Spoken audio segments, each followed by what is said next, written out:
So to summarize, a lot of people staying in a very small place, if all of them are not infected, so it negates the theory that you should actually maintain 1 meter of distance minimum.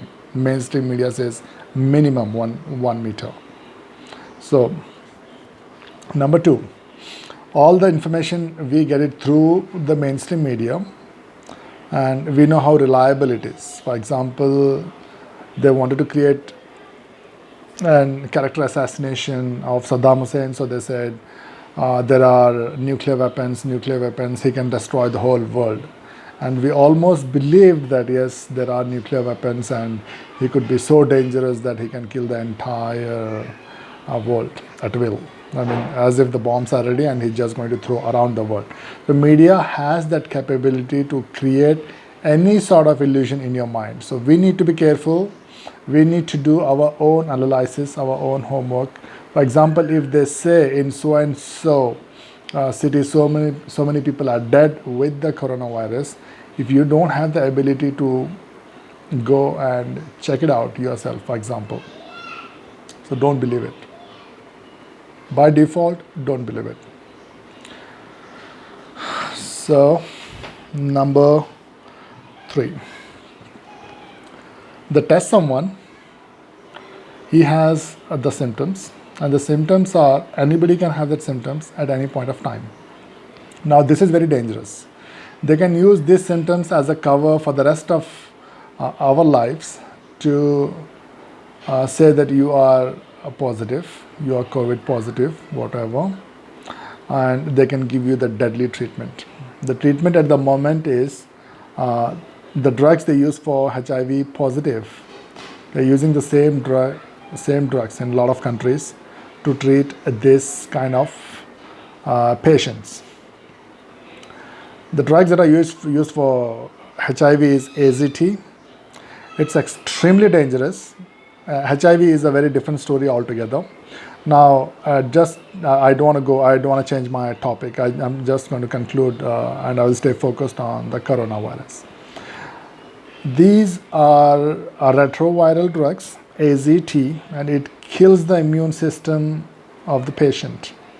So no wonder the elderly people, 80 plus or 75 plus, if they are isolated, no one is going to see them, and they know that if they die, no one is going to come to their funeral. They'll be just taken from the hospital and dumped as if it's a garbage. I mean, this is more than enough for anybody to die, right? Imagine you are said that you're positive. I mean, that's more than enough. And then another illusion is that, another narrative is that you may die in 2-3 weeks time maximum, that's all. If you believe in this theory, if you believe in your doctor, if you do not have the alternate perspective, that's the end of it. So this is step number 2 towards the death. Number 3, why the elderly people die and why are they dying? Do you know anyone who is 80 plus and he doesn't have any disease? Most likely not. They usually have diabetes or blood pressure or some sort of disease. On top of that illness, you isolate that person, keep him in extreme inhuman conditions, and then you give him retroviral drugs that will destroy the immune system. Do you expect the person to live?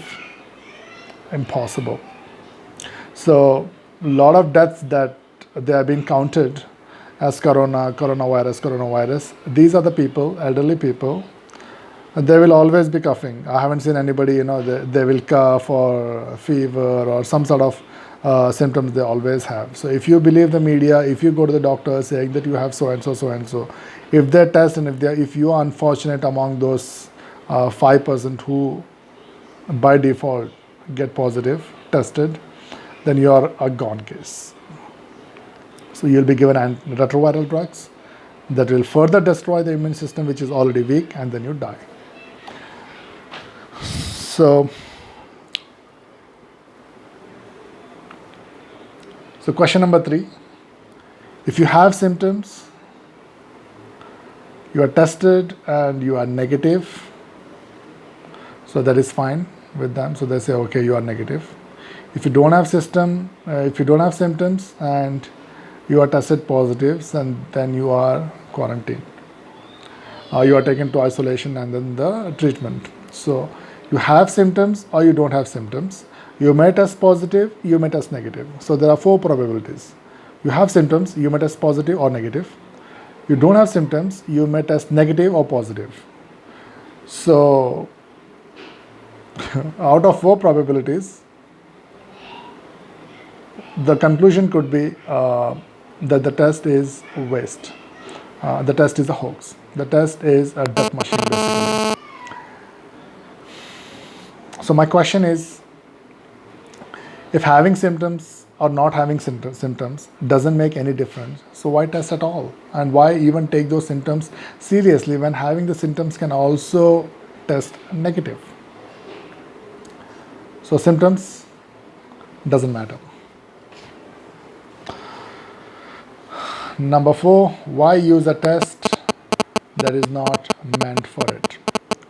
The Bill Gates, the very expert of the vaccinations and all these things, to whom the world is actually looking and is very actively giving interviews everywhere, he says that this particular test, the beauty of it is that it is done at a very early stage. It can actually, it can diagnose. But there is another probability that the patient is not a patient at all. He may not be the patient at all. Now there are millions of people around the world who are waiting for the vaccination to come, who want to go and test voluntarily themselves that if they have this coronavirus. I'm warning you, this is going to be suicidal, because the test is not a test meant for it, number 1. And number 2, if you believe the story, you may develop the symptoms. And if you believe in the theory, and if you are isolated, you may die with your belief itself. A lot of people have suffered from heart attacks when they are told that they are corona positive. Number 5, why give them the retroviral drugs? Why? The drugs that are meant for HIV, why give it for corona patients? All of a sudden, a new family has been invented, which we never heard of it before, like the illnesses or influenza or whatever it is. We never had the name corona, and all of a sudden an entire family is invented, and we are told that corona is a family of viruses. For example, lion, tiger or leopard or whatever, if it is a family of animals, they all have similar characteristics. They're all, they eat flesh, and they're not herbivorous. They're not even omnivorous. They're carnivorous. They eat the animals live. So, one of the member of this family cannot eat the grass. So this family of viruses from corona, rest all the members, they only cause cough or a little bit fever, but one of the members kills the person in 2 weeks' time. Think about it. So my question remains, why retroviral drugs when this virus is not the family from the HIV? Why give the patient the HIV drugs when this is not from the family, if at all? We believe your story, it is not from the HIV. And number 6, and the most important, the countries that defied, the media never speaks about them a lot. If at all they speak to them in a very negative picture. And one of them, and I have very high respect for all these people, because it takes guts and the courage to have a voice that completely is different from the crowd. Brazil says, just take it easy. The Prime Minister says that if at all I'm positive, I'll be back in 2 days. It is nothing to worry. We are not going for any lockdown, no social distancing. It's a total hoax. We don't believe in it. And the Brazil is just fine. If at all there is a virus, coronavirus, the way it is, that just by shaking hand on, or if you could come in a close contact in 1 meter, imagine this, in 1 meter, by now there should be hundreds of thousands dead in Brazil, in a population of 200 million. So that's not the case. Number two, Nicaragua. Number three, Mexico. All these countries have defied, they have completely ignored whatsoever. And Netherlands, okay, we may ignore them, say, okay, South American countries, so let's not, they are not very serious about whatever.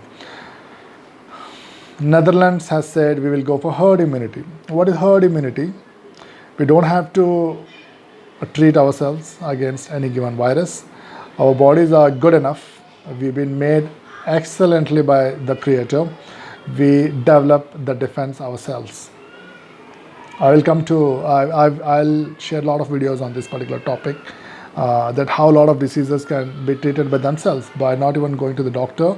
A lot of diseases are treated by our body itself. It's basically dynamic. So are the viruses. The virus mutates, our body develops the resistance.